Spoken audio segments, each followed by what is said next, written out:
Mario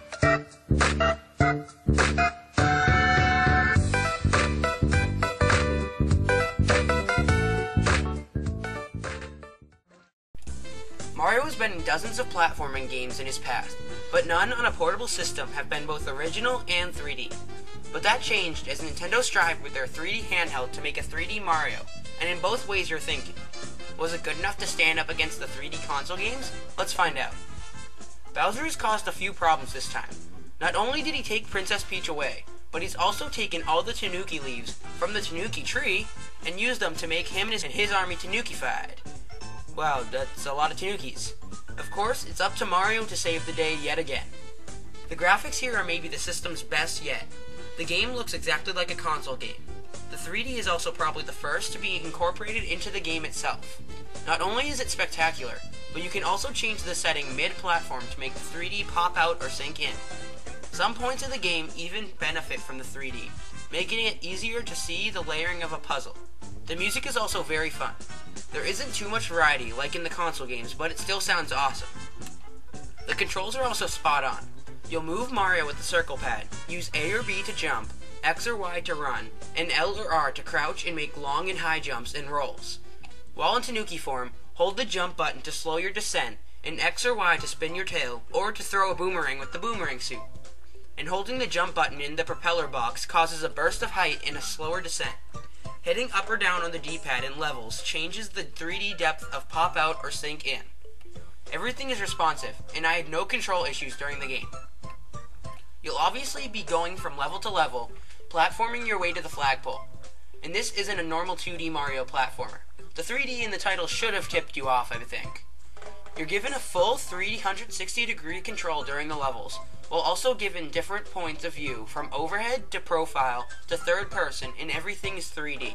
Along your journey to the flagpole, you'll gain old suits like the Super Mushroom, Fire Flower, and Invincibility Star, and also new suits like the return of the famous Tanuki suit, which lets you hover, swipe your tail, and later on in the game, turn into a statue. The new Boomerang suit lets you throw, well, obviously, boomerangs. And the propeller box does what the propeller suit does. You can fly up a bit and slow your descent. In a lot of levels, there are binoculars and sometimes cannons, which use the 3DS's gyro sensor to aim. The challenge is maybe the most perfect thing in the game. The way it starts out as a breeze through Worlds 1 and 2, and gradually makes its way to very challenging World 8 is amazing. The level selection is actually very cool. You're given a line with each level on it, but each level is represented by a diorama of itself, which Mario jumps into. Along your path, you'll come across toad houses, which hand over power-ups and let you relive Peach's adventure in Bowser's Castle, which you see in floating postcards along your journey. There's also mystery boxes, which can be played and exchanged via Street Pass, which offer a new challenge and an extra medal. Speaking of medals, along the way during each level, you'll be able to find and collect 3-star medals. These medals sometimes require suits or exploration to get, and a certain number are required to unlock extra and even mandatory levels, such as 100 medals required to face World 8's final battle. And don't worry about having nothing to do after World 8. After that, 8 more challenge worlds are unlocked, which I can say are very challenging. What a surprise! There's also the option, after you beat the game, to play as Luigi, who actually does have different mechanics than his brother. The world variety is very good. It isn't as creative as the Galaxy games, but it is interesting. There's a big change between Cheep Cheep infested waters, to dry deserts, to grassy fields, and cloudy skies. If I had to complain, I would say that the bosses are not only easy most of the time, but there are only 3 of them, which are reused throughout the entire game. There's also a distinct, angry feeling I got when the 3D didn't help on judging a jump that goes away from the screen, and I fell to my death. Super Mario 3D Land is an amazing game. Great graphics and music, amazing use of the 3D, perfect controls, lots of variety, Street Pass capability, a great challenge curve, and so much to do make it a fantastic game.